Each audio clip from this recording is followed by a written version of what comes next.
피시디아 안티옥에서 쫓겨난 바울과 바나바는 다음 행선지인 이고니온에서도 제일 먼저 유대인의 거점인 유대인 회당을 찾아갔습니다. 이고니온 이후에도 마찬가지였습니다. 사도 바울이 온 지중해 세계를 누비고 다니면서 이방인에게만 복음을 전한 것이 아니었습니다. 물론 이방인에게도 복음을 전했지만 사도 바울은 어느 곳에 가든 현지에 있는 유대인 회당을 찾아가서 자기 동족인 유대인에게 먼저 복음을 전했습니다.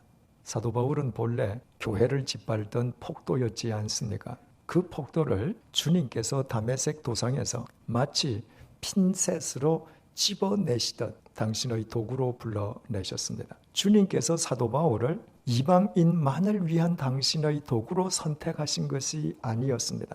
사도 바울은 임금들을 위한 주님의 도구이기도 했고 이스라엘 자손들, 즉 유태인들을 위한 주님의 도구이기도 했습니다. 따라서 사도 바울이 자신을 비방하는 유대교 지도자 무리들을 향해서 이제부터 이방인에게로 향하겠다고 선언한 것은 그러므로 그때부터 유대인은 다시는 상종도 하지 않고 오직 이방인만을 상대하겠다는 의미가 아니라 유대인을 위한 주님의 도구인 동시에 이방인을 위한 주님의 도구이기도 한 자기 정체성에 대한 자기 확인이었습니다. 이를테면 복음 전파에 관한 한 사도 바울에게 유대인이 구심력이라면 이방인은 원심력이었습니다. 자기 동족인 유대인을 사랑했기에 예수 그리스도 안에서 영적으로 자신들과 똑같이 하나님의 자녀가 된 이방인들을 사랑할 수밖에 없었고 이방인들을 사랑했기에 한순간도 자기 동족인 유대인을 도외시할 수가 없었던 것입니다. 사도 바울이 자기 동족인 유대인들을 얼마나 사랑했는지는 로마서 9장에 나타나 있는 사도 바울의 고백을 통해서 생생하게 확인할 수 있습니다. 나는 그리스도 안에서 참말을 하고 거짓말을 하지 않습니다. 내 양심이 성령 안에서 이것을 증언하여 줍니다. 내게는 내 동족을 위한 큰 슬픔이 있고 내 마음에는 끊임없는 고통이 있습니다. 나는 육신으로 내 동족, 내 결애를 위하는 일이면 내가 저주를 받아서 그리스도에게서 끊어질지라도 달게 받겠습니다. 내 동족은 이스라엘 백성입니다. 사도 바울은 자신의 동족인 유대인들이 구원받을 수만 있다면 그 대가로 자신이 주님의 저주를 받아서 자신이 주님의 구원에서 제외되어야 한다 할지라도 그것을 기꺼이 감수하리라고 고백했습니다.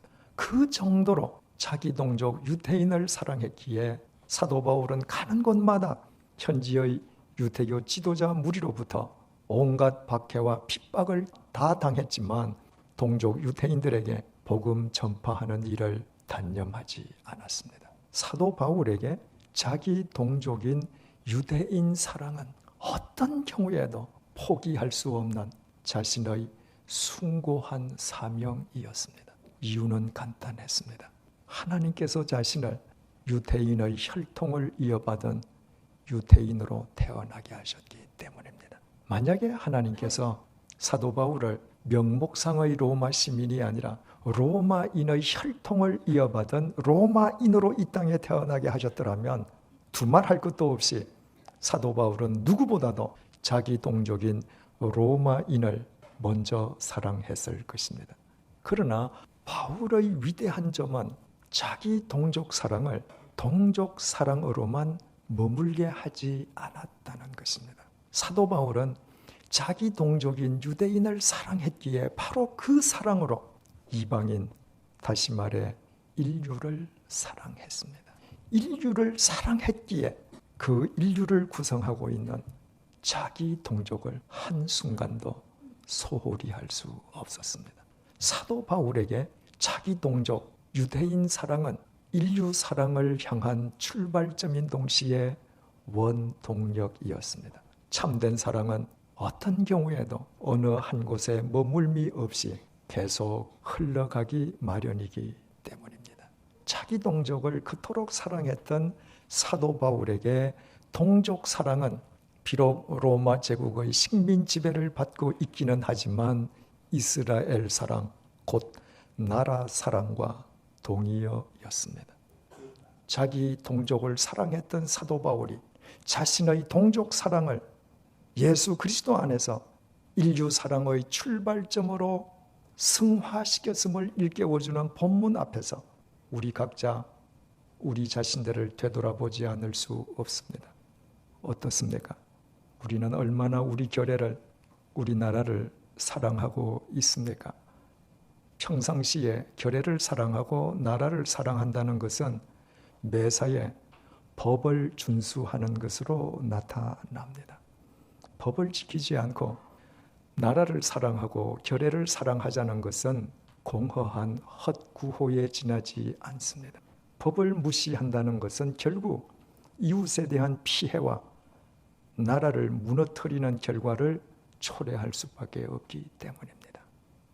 우리는 이 나라를, 이 교회를 사랑하기 위해서 매사에 얼마나 법을 준수하면서 살아갑니까? 예수님께서 제자들에게 명령하시지 않았습니까? 너희는 가서 모든 민족을 제자로 삼아 아버지와 아들과 성령의 이름으로 세례를 주고 내가 너희에게 분부한 모든 것을 가르쳐 지키게 하라. 예수님의 명령을 쫓아서 모든 민족, 온 인류를 품는 진정한 주님의 제자가 되기를 원하십니까? 그렇다면 우리 모두 먼저 한 민족을, 대한민국을 사랑하십시다. 자기 가족을 사랑하는 사람만 자기 이웃, 자기 교회를 사랑할 수 있듯이 자기 나라, 자기 교회를 사랑하는 사람만 남의 나라를 존중하고 타 민족을 진정으로 사랑할 수 있습니다. 이것이 주님께서 이 세상을 떠나시기 전에 너희는 땅끝의 증인이다라고 우리에게 최후의 명령을 내리시지 아니하시고 예루살렘과 온 유대와 사마리아를 거쳐 땅끝까지 이르러 당신의 증인이 되라고 명령하신 이유입니다. 생명의 성장에 과정이 있듯이 사랑의 흐름에도 반드시 과정이 있기 때문입니다. 왜 하나님께서 우리의 몸속에 한국인의 피가 흐르는 한국인으로 만드시고 한국 땅에서 살게 하셨습니까?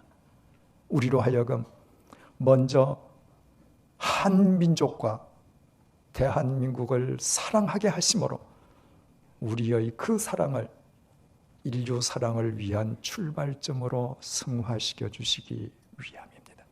우리가 이 세상을 살아가는 동안 우리의 국적은 바뀔 수 있지만 하나님께서 우리의 심장 속에 부어주신 한국인의 피는 우리의 심장이 멎는 순간까지도 결코 바뀌지 않을 것입니다. 기도하시겠습니다. 사도 바울은 자신의 동족인 유대인을 사랑했습니다. 유대인들이 몹쓸 방법으로 박해하고 핍박해도 동족을 사랑했습니다. 유대인들이 구원받을 수만 있다면 자신이 주님의 저주를 받아 주님의 구원에서 제외되는 것도 감수하겠다고 고백할 정도로 동족을 사랑했습니다. 그러나 그의 동족 사랑은 동족 사랑으로만 끝나지 않았습니다. 그의 동족 사랑은 예수 그리스도 안에서 인류 사랑의 출발점으로 승화되었습니다. 그에게 동족 사랑이 구심력이라면 인류 사랑은 원심력이었습니다. 동족을 사랑했기에 그 사랑으로 인류를 사랑했고 인류를 사랑했기에 인류의 구성원인 자기 동족을 한순간도 도외시할 수 없었습니다. 그래서 그는 자기 동족을 사랑하되 편협한 민족주의자가 아니라 예수 그리스도의 보편적 사랑으로 인류를 품는 위대한 사도가 되었습니다. 주님, 우리 모두 이 시대의 사도 바울이 되게 해 주십시오.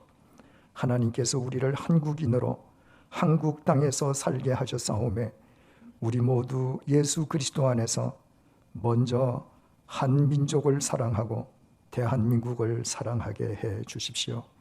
그것이 가능할 수 있도록 매사에 법을 준수하는 그리스도인으로 살아가게 해 주십시오.